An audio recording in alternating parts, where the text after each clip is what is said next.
Ada manusia ini indallah bagus, tapi sesama manusia tidak bagus, berarti belum dikatakan manusia yang berkualitas. Nah, ada manusia yang di sisi makhluk itu bagus.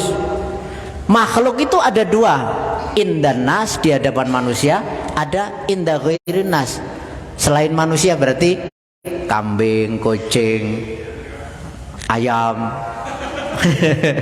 Bagus, menyantuni kambing, kucing, bagus. Intinya apa? Jadi manusia yang berkualitas itu harus seimbang. Di hadapan Allah juga bagus, di hadapan sesama makhluk Allah juga harus bagus. Bapak ibunya nggak apa-apa, ada ya. Tolong dikasih simbol Daihatsu biar kita teringat bahwa acara ini di Daihatsu. Oke, bisa begini tangannya semuanya, tangannya dibuka. Oke, nggak apa-apa, digendong aja. Iya, kita lihat kamera ya, kasih wajah yang cantik. Oke, ya. Oke. Oh, Pak Ustadznya sudah datang, alhamdulillah. Iya, iya. Mempersingkat waktu langsung aja. Iya. Kita mendengarkan siraman kolbu dari Bapak Muhammad Arif. Bukan Bapak seperti. Iya. Kepada waktu dan tempat dipersilahkan sebelah sini, Bapak, monggo. Assalamualaikum warahmatullahi wabarakatuh. Sebelumnya mari kita mulai dengan membaca Bismillahirrahmanirrahim. Alhamdulillahirabbil alamin. Bersolawat kepada baginda Nabi dengan membaca Allahumma shalli ala sayyidina Muhammad abdika wa nabiyika wa rasulika nabiyil ummi wa ala alihi wa sahbihi wa sallim tasliman biqadri azamati dhatika fi kulli waqtin ahin. Kepada yang saya hormati, ini saya belum Pak Indra. Ini Pak Indra kepala cabang baru ya? Iya, Pak. Oh, baru 3 bulan. Ya, alhamdulillah. Kemudian kepala staf bengkel Pak Suwoto. Iya. Kepala administrasi Pak Aris Irawan. Terus Pak Wisnu. Siapa lagi? Seluruh karyawan di PT Daihatsu HR Muhammad yang mudah-mudahan senantiasa dimuliakan Allah Subhanahu wa taala. Amin amin ya rabbal alamin.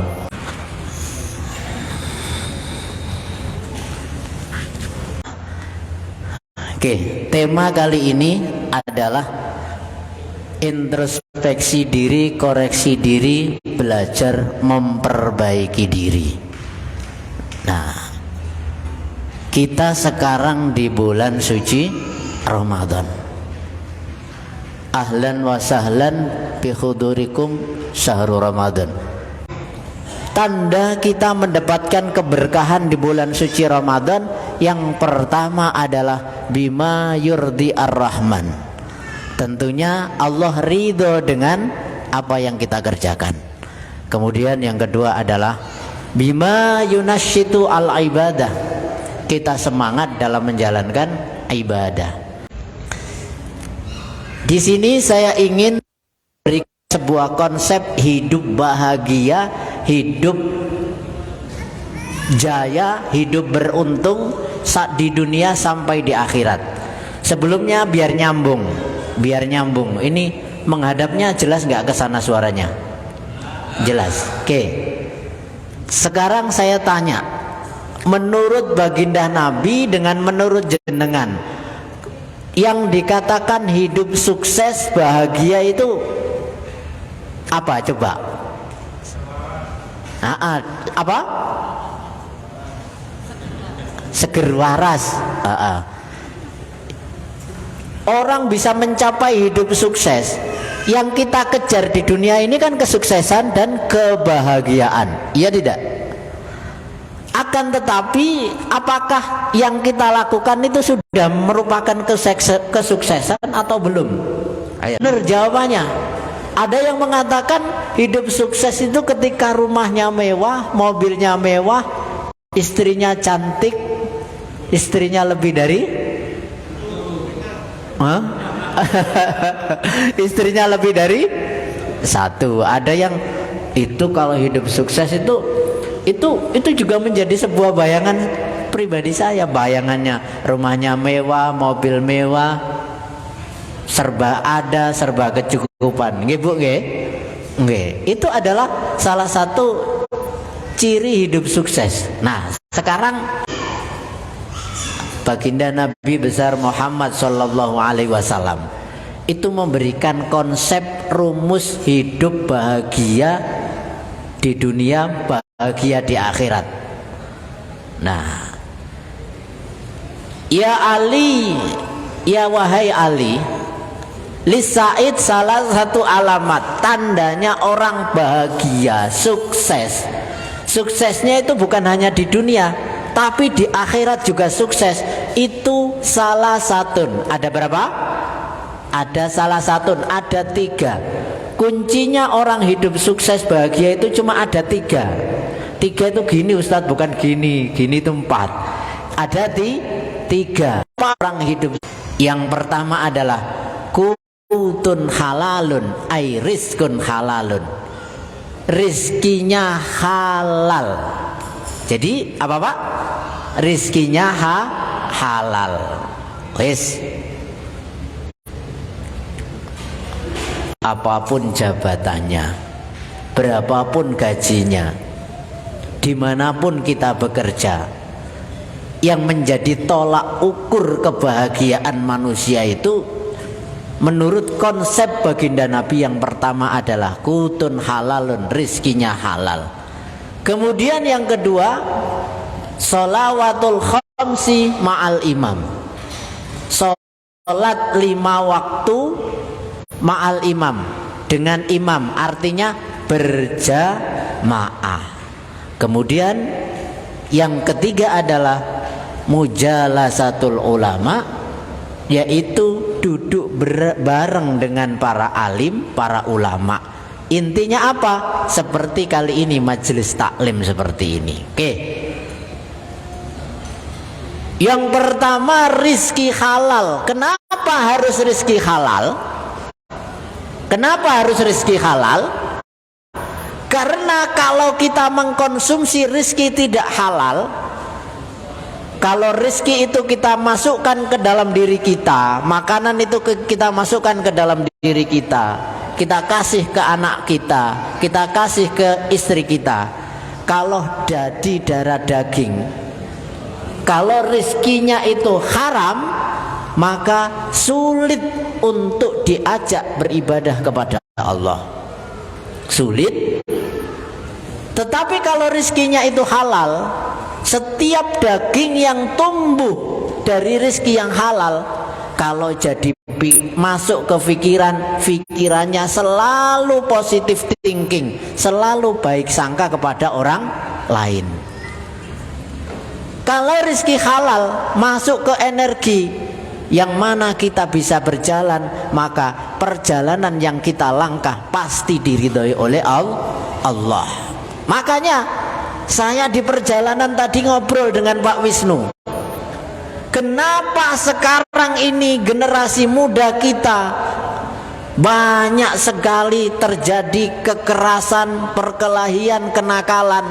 Itu diantara salah satunya adalah ketika orang tuanya, faktor yang paling menentukan adalah ketika memberi rizki haram. Sehingga apa? Jadi energi tidak bisa menjadi orang baik. Dan ketika rizki itu haram, maka naudzubillah, pergaulannya diarahkan ke arah yang positif sangat sulit. Yang ahli perbengkelan, Pak Suwoto, Yang namanya mesin itu kalau dikasih bahan bakar yang asli murni, pasti mesinnya tambah bagus. Manusia itu murni asli yang dimakan itu halal, maka onderdilnya pasti di arah kebaikan itu akan senantiasa lebih bagus. Oke. Jadi kunci hidup sukses yang pertama adalah rizkinya halal. 2, sholat 5 waktu berjamaah. Jangan pernah meninggalkan sholat 5 waktu. Kita punya amal ibadah zakat, amal ibadah haji, amal ibadah umroh, amal ibadah sosial, menyantuni fakir miskin, anak yatim, semuanya. Itu semuanya menjadi amal kita. Ya ini menjadi saksi nanti. Anak-anak yatim ini yang akan menolong kita nanti di akhirat. Tapi mohon maaf, kalau kita menyantuni fakir miskin, anak yatim, itu ibarat simpanan pahala itu ada semuanya, tersimpan semua dalam memori besar yang ada di akhirat nanti. Ya jangan disamakan seperti memori hard disk yang ada di laptop ini, jangan, tidak sama. Tapi nanti amal ibadah kita itu tersimpan semuanya. Yang menjadi sebuah pertanyaan, nanti kita bisa berjumpa dengan amal ibadah kita itu, kuncinya itu satu, apa Pak? Sholat. Karena apa? Baginda Nabi besar Muhammad sallallahu alaihi wasallam memberikan sebuah pesan kepada kita, inna awwala ma yuhasabu bil abdu yaumal qiyamati min amali sholatuhu fa in soluhat faqad aflaha wa anjaka wa in fasadat faqad khaba wa khasira. Amal ibadah pertama kali yang nanti dipertanyakan oleh Allah di yaumil kiamat, di akhirat nanti adalah sholatnya. Kalau sholatnya bagus, maka yang lain juga bagus. Sholatnya bolong-bolong, maka yang lain juga tidak akan bisa kita jumpai amal ibadah kita itu. Jadi kita mau masuk surga itu nanti kuncinya pertama kali adalah sholat. Boleh kita nyantuni fakir miskin, boleh kita sedekah kepada anak yatim, boleh kita sedekah kepada para janda-janda, tapi jangan lupa kita juga melakukan sholat. Allahumma shalli ala sayyidina Muhammad. Itu yang kedua. Yang ketiga adalah mujalasatul ulama, yaitu duduk bareng dengan para alim, dengan para ulama. Bismillahirrahmanirrahim. Wal 'asri innal insana lafi khusrin illa alladhina amanu wa 'amilus solihati wa tawassaw bil haqqi wa tawassaw bis sabr. Intinya apa? Orang yang nanti beruntung adalah yang pertama adalah beriman, yang kedua adalah beramal soleh, dan yang ketiga adalah saling mengingatkan dalam kebaikan. Nah, seperti kita menjalankan ibadah puasa, ibadah salah satu yang langsung balasannya dari Allah Subhanahu wa taala itu ibadah apa Pak? Ibadah puasa. Semua yang hadir ini tidak akan ada yang tahu ini puasa, ini tidak. Karena apa? Satu-satunya ibadah yang hanya Allah yang tahu adalah ibadah puasa. Zakat bisa dilihat tidak? Bisa. Sholat bisa dilihat tidak? Sedekah bisa dilihat? Umrah bisa dilihat? Ibadah haji bisa dilihat? Oh bang, tambah satu kebanggaan, bisa umrah bisa haji.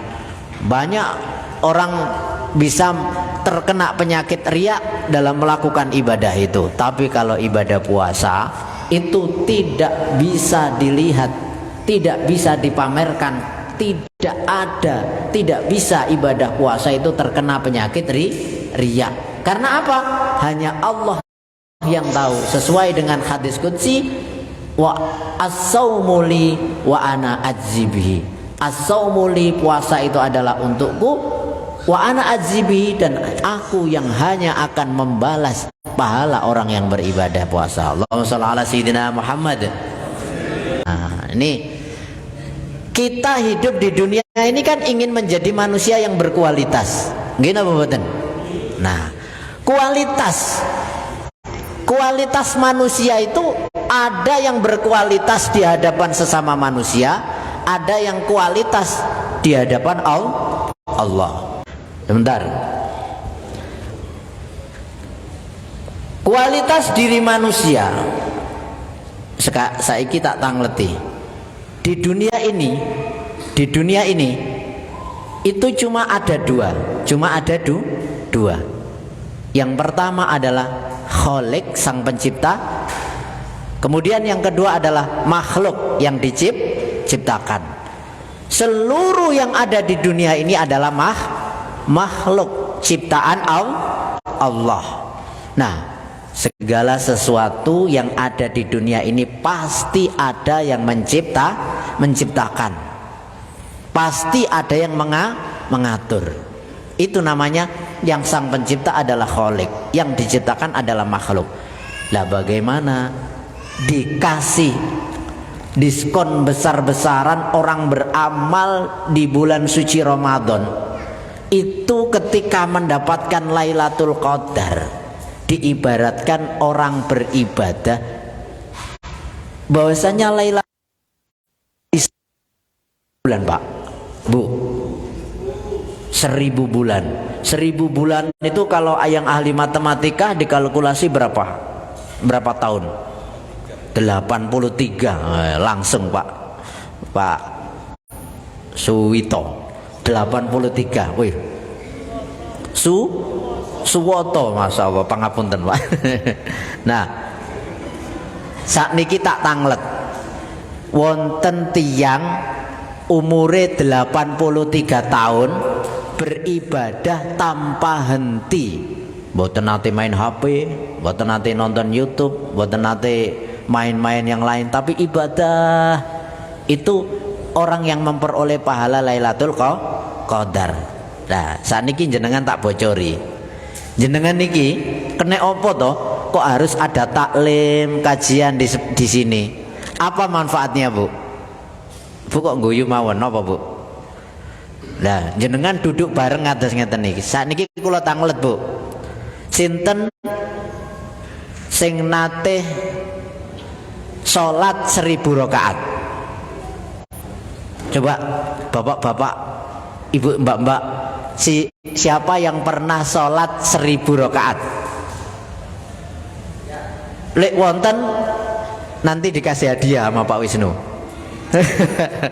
Nah, jenengan niki taklim kula bocori. Man ta'allama baban minal ilmi ya'mal bihi aw lam ya'mal bihi kana afdalu min ayyusalliya alfi rakaatin tatawuan. Barang siapa taklim mengadakan kajian halaqah seperti ini, satu bab dari ilmu. Nah, ini yang saya sampaikan sudah berapa bab tadi?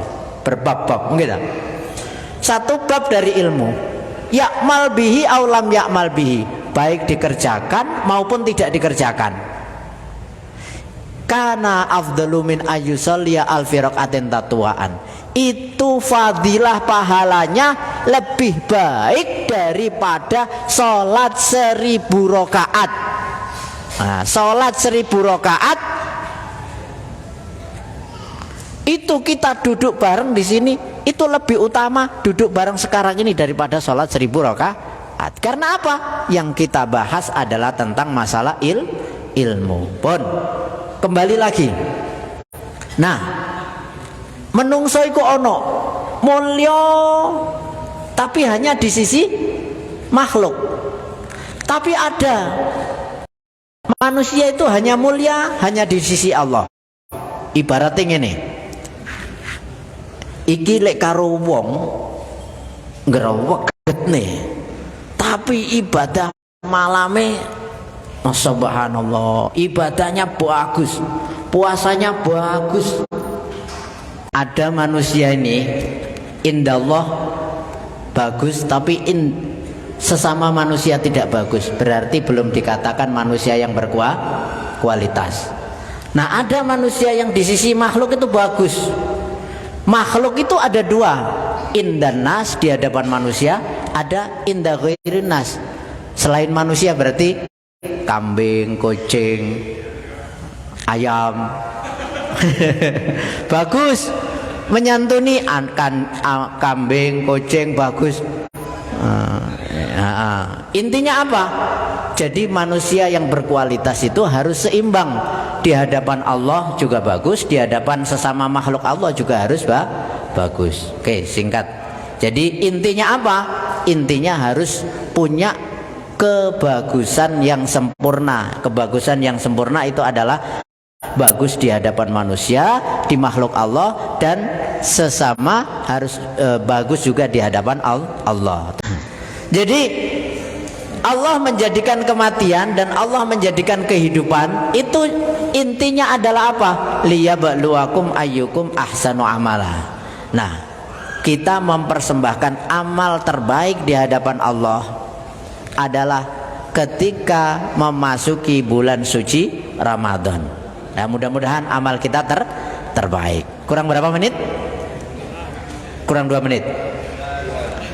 Oke, sekarang terakhir. Guys, terakhir ini nggak usah slide. Kalau menurut slide nggak selesai nanti. Wis, salah satu ada 3 perkara.